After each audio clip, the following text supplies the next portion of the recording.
इस वीडियो में हम जो जैव प्रक्रम हमारा फर्स्ट चैप्टर है बियोलॉजी का क्लास 10th उसके सारे ऑब्जेक्टिव को देखेंगे। यानी एग्जाम में इस चैप्टर से इससे ज़्यादा कहीं से क्वेश्चन नहीं आने वाला है। तो सबसे पहला क्वेश्चन हमारा कि प्रकाश संश्लेषण होता है। तो ये जो क्रिया होती है ये सिर्फ दिन में होती है, रात में नहीं होती, क्योंकि आप देख लो प्रकाश है इसमें और वो तो सिर्फ सूर्य से निकलता है और सूर्य सिर्फ दिन में रहता है, तो ये इसका आंसर हो जाएगा। फिर कि पौधों में श्वसन क्रिया के अंतर्गत एडीपी को टूटने से कितनी ऊर्जा मुक्त होती है। तो आप देख लो कि ये जो ऊर्जा होती है वो 30.5 kg मोल मिलता है। ठीक है, उसी तरीके से है कि पादप में फ्लोएम संवाहक होता है। तो पादप में जो फ्लोएम होता है ना वह भोजन का संवाहक करता है। ठीक है, और वहीं जो जाइलम है वो जल का संवहन करना। आप याद रखना, फ से क्या होता है फ्लोएम और फ से फल सब्जी यानी भोजन। उसी तरीके से ज से जाइलम और ज से जल दोनों होता है। तो ये कुछ ट्रिक होती है जिसके कारण आप क्या कर सकते हो ना कि कोई चीज़ों को ज़्यादा देर तक याद कर सकते हो। फिर एक कि रक्त का थक्का बनाने में सहायक होता है। तो आप देख लो कि रक्त बिंबाणु जो होता है वो रक्त का थक्का बनाने में सहायक होता है। फिर है कि मछली के हृदय में कोष्ठ की संख्या है। तो आप देख लो कि जो मछली होती है ना उसके हृदय में टोटल 2 कोष्ठ होते हैं। वही अगर हम मनुष्य की बात करें तो हमारे हृदय में 4 कोष्ठ होते हैं। फिर अमीनो अम्ल के विखंडन से बनता है। तो अमीनो अम्ल के विखंडन से क्या बनता है, तो कार्बन और अमोनिया 2 चीज़ें बनता है। उसी तरीके से क्वेश्चन आप देखो हम फास्ट कर रहे हैं ताकि कम टाइम में ना हम ज़्यादा ऑब्जेक्टिव को देख पाए। ऑप्शन में क्या होता है कि आप कंफ्यूज हो जाओगे, ऐसे डायरेक्ट आंसर देखो कि आपको एक्यूरेट याद रहेगा। फिर धमनिया का कार्य है। तो जो धमनी होती है ना वो शुद्ध रक्त का वहन करती है और वहीं जो शिराएं होती हैं, अब देखो एक एक से दो दो निकल जाएगा ऑब्जेक्टिव। जो शिराएं होती है वो अशुद्ध रक्त का वाहन करती है। शुद्ध यानी जिसमें ऑक्सीजन हो जिस रक्त में, और अशुद्ध यानी जिस ऑक्सीजन ब्लड में ऑक्सीजन नहीं हो। ठीक है, फिर धमनियाँ शुद्ध रक्त पहुंचाती है। तो हृदय से कहाँ ले जाती है, वो विभिन्न पार्ट में ले जाती है। यानी हृदय, ये आप लोगों को ज़्यादा समझ में आता है सो ऐसा हार्ट बना रही हूँ। यहाँ से अगर बॉडी में ले जाता है तो ये हो गया धमनी, ये शुद्ध रक्त ले जाएगा। और अगर यहाँ से कोई हार्ट के पास ला रहा है तो उसको कहते हैं सीरा, जो अशुद्ध रक्त को लाता है और वो बॉडी से हार्ट की तरफ होता है। ठीक है, फिर है स्टोमाटा यानी रंध्रों द्वारा जल का निष्कासन क्या कहलाता है। तो आप देखो कि इसको हम लोग वाष्पोत्सर्जन कहते हैं, जब क्या होता है कि स्टोमाटा द्वारा हम जल को बाहर निकालते हैं। उसी तरीके से हमारा क्वेश्चन है कि हृदय का सामान्य अनुशीथिलन दाब यानी डायस्टोल क्या है। तो डायस्टोल कितना होता है, 120 mm होता है। और वहीं अगर हम ये शिथिलन हो गया। उसी तरीके से इसके जस्ट अपोजिट क्या होता है कि वहाँ पे संकुचन होता है, तो वो होता है 80। ठीक है, याद रखना। फिर रक्त दाब मापने वाले यंत्र को क्या कहते हैं, जिससे हम लोग ब्लड प्रेशर मापते हैं। तो आप देख लो कि जो गैमोनोमैनोमीटर जो होता है, सिवगमोमैनोमीटर, वो क्या करता है कि ब्लड प्रेशर को जांच कर बताता है हमें कि हाँ ये कितना। कभी कभी सुनते हैं ना हम लोग कि ब्लड अभी स्पीड जो है वो ब्लड का बहुत ज़्यादा यानी ब्लड प्रेशर ज़्यादा है, कभी ब्लड प्रेशर लो हो गया। तो ये सब किससे पता चलता है, इसी मशीन से पता चलता है। 120 होता है और वही संकुचन कितना होता है, तो 80 mm होता है। मछली का श्वसन होता है, जल में जो घुले ऑक्सीजन होते हैं ना उनसे मछली का श्वसन होता है। फिर है कि हृदय की धड़कने का तालबद्ध संकुचन किसके द्वारा होता है। तो अब देखो ये नोड के द्वारा होता है। ठीक है, यानी अब देखो 1 मिनट में हमारा दिल 72 बार धड़कता है, तो ये एक एक करके एक बार धड़क रहा है, फिर मतलब ऐसे धक धक धक धक धक धक धक धक, तो ये नोड के द्वारा होता है। उसी तरीके से सेकंड में है हमारा कि वृक्क का आकार होता है। तो आप देख लो जो वृक्क होता है यानी इसको हम लोग किडनी कहते हैं, उसका आकार सेम की फली की तरह होता है, यानी कुछ इस शेप में होता है, किडनी का आकार होता है ना। उसी तरीके से कि हीमोग्लोबिन की कमी से होता है। तो अनीमिया नामक जो बीमारी है वो ब्लड के यानी ब्लड में क्या होता है, हीमोग्लोबिन होता है जिसको हम लोग HB से लिखते हैं, तो इसी की कमी से क्या हो जाता है, अनीमिया हो जाता है। फिर है कि आंत रस कहाँ से स्रावित होता है। तो देख लो आंत रस जो होता है वो छोटी आंत से स्रावित होता है। फिर है पित्त जिसको हम लोग बाइल कहते हैं, कहाँ से स्रावित होता है, तो ये यकृत से स्रावित होता है। आंत रस छोटी आंत से और बाइल यकृत से। कई बच्चों को लगता है ना जैसे पित्त है तो ये पित्ताशय से स्रावित होता है। तो आप याद रखो कि पित्त जो है ना वो पित्ताशय में बस स्टोर रहता है यानी जमा रहता है, बट ये बनता कहाँ पे है, तो ये यकृत में बनता है। ठीक है। फिर निष्क्रिय पेप्सिनोजोन को सक्रिय पेप्सिन में कौन बदल देता है, तो जो हाइड्रोक्लोरिक एसिड है जिसको हम लोग HCl के नाम से जानते हैं, ये क्या करता है कि निष्क्रिय पेप्सिनोजोन को सक्रिय पेप्सिन में बदल देता है और ये अमाशय में होता है हमारे। फिर है कि छोटी आंत में पूर्ण रूप से पचा भोजन क्या कहलाता है, तो अब देखो जब पूर्ण रूप से बदल जाता है, जो एकदम लई की तरह हो जाता है, तो उसको हम लोग चाइल बोलते हैं। वहीं अगर थोड़ा सा पचता है तो उसको हम लोग बोलते हैं काइम। ठीक है। यानी और जब जैसे देखो अब मुंह में खाना बाहर रहा, प्लेट में रहा, तो उसको हम लोग भोजन बोलते हैं। जैसे ही मुंह में डाल के उसको चबा लेते हैं, मतलब पूरा लार से वो सन जाता है, जिसको उगल के आप हाथ में रखोगे तो बहुत गंदा सा दिखेगा, उसको बोलते हैं बॉलिस। ठीक है। उसके बाद वो काइम बनता है और लास्ट में वो चाइल बनता है, फिर हमारे बॉडी से वो बाहर निकल जाता है। फिर पैप्टिक अल्सर को हो सकता है। पैप्टिक अल्सर जो होता है ना वो ज़्यादा टाइम तक भूखे रहने से होता है। अल्सर की बीमारी ये पेट में होता है, जब क्या हो जाता है ना हाइड्रोक्लोरिक एसिड, ये हमारे पेट में है, एसिड है एक तरीके का, तो ये तो टाइम टाइम पे डेली 1.5 लीटर स्रावित होता है। ठीक है।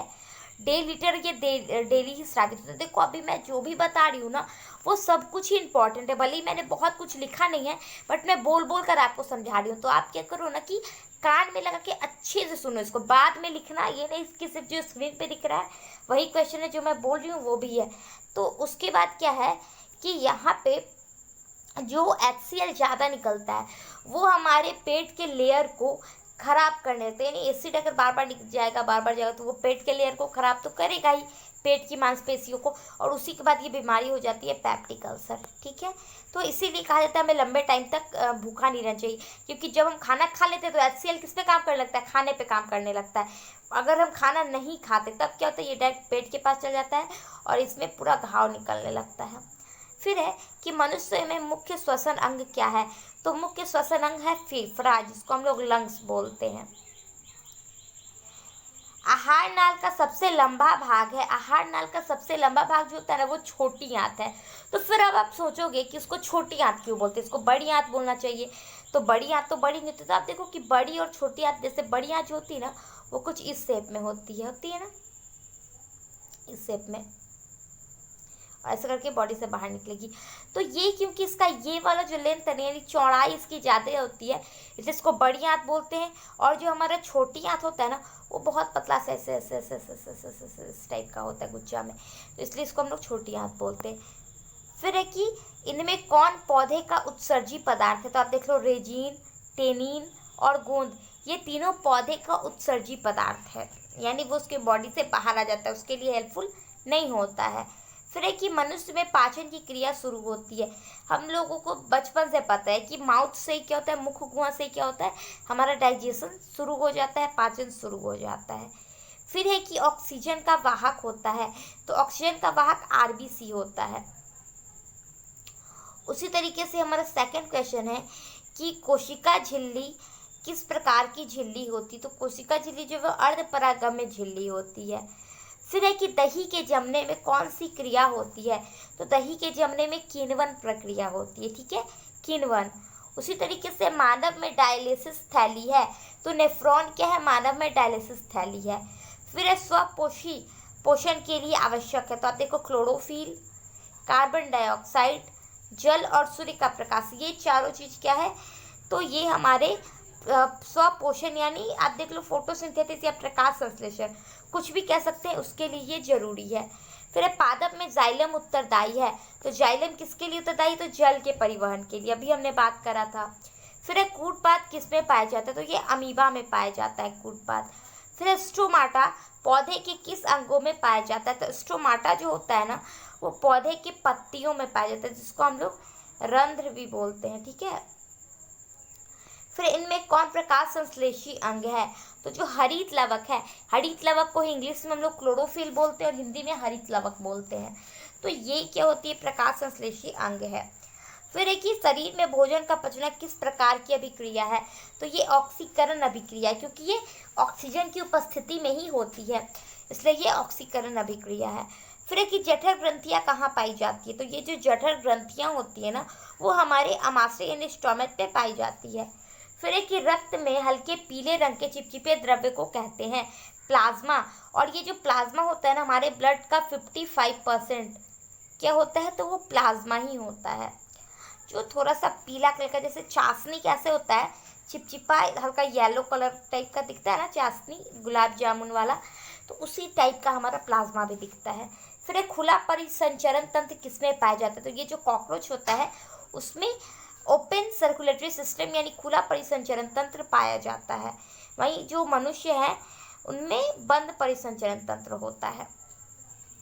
फिर वृक्क के संरचनात्मक एवं क्रियात्मक इकाई को कहते हैं नेफ्रॉन कहते हैं। जो वृक्क की संरचनात्मक और क्रियात्मक इकाई है उसको नेफ्रॉन कहते हैं।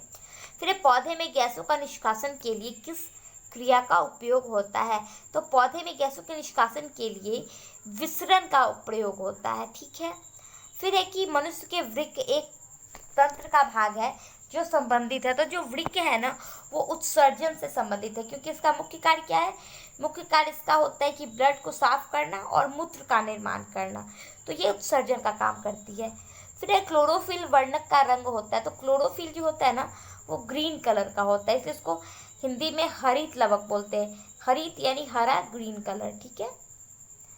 और लवक मतलब होता है रंग यानी वर्ण। फिर शरीर में भोजन का पचना किस प्रकार की अभिक्रिया है, तो ये उपचयन अभिक्रिया है। ठीक है। उपचयन, एक होता है उपचयन, एक होता है अपचयन, तो ये उपचयन अभिक्रिया है। मानव हृदय में पाए जाते हैं 4 विस्म, यानी जो हम लोगों का हार्ट है कुछ इस शेप में पाया जाता है। ठीक है। हार्ट, तो याद देखो 1 पार्ट, 2 पार्ट, 3 पार्ट और 4 पार्ट में ये पाया जाता है। फिर एक कवक में पोषण की कौन सी विधि होती है, तो जो कवक होता है ना वो मृत जीवी पोषण करता है। फिर रक्त क्या है, तो रक्त एक प्रकार का संयोजी उत्तक है, तरल संयोजी उत्तक है। ठीक है। फिर क्वेश्चन है कि मत्स्य का मुख्य श्वसन अंग है, मत्स्य यानी मछली, तो उसका गिल्स जो है वो प्रमुख श्वसन अंग है। फिर पौधे में वायु का उत्सर्जन किस भाग में होता है, तो पौधे में वायु का उत्सर्जन जो होता है ना वो उसकी पत्तियों के द्वारा होता है। ठीक है। फिर एक ही प्रकाश संश्लेषण द्वारा किससे प्राप्ति होती है, तो प्रकाश संश्लेषण के द्वारा ग्लूकोज की प्राप्ति होती है। फिर रक्षी कोशिकाएं पाई जाती है, तो ये पत्तियों में पाई जाती है, इसको हम लोग गार्ड सेल भी बोलते हैं। वो कुछ इस तरीके का होता है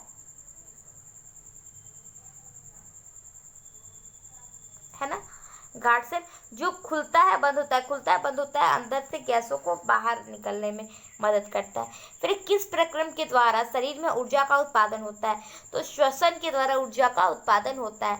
और हमने इसका सब्जेक्टिव वाला वीडियो भी डाला है आपको प्लेलिस्ट में, अलग अलग चैप्टर, यानी ये जो चैप्टर हमने पढ़ा के डाला है या फिर इसका जो सॉल्यूशन डाला है, क्वेश्चन आंसर, यानी जो आपके चैप्टर के अंदर से आता है या फिर चैप्टर का जो अभ्यास है, दोनों ही है। फिर ये ऑब्जेक्टिव भी मैंने डाल दिया साथ में। इसी तरीके से आपको डिफरेंट क्लास और डिफरेंट सब्जेक्ट के आपको चैनल पे मिल जाएगा, तो आप अपनी पढ़ाई को कंटिन्यू करो और बस पढ़ाई करो। Bye bye, take care.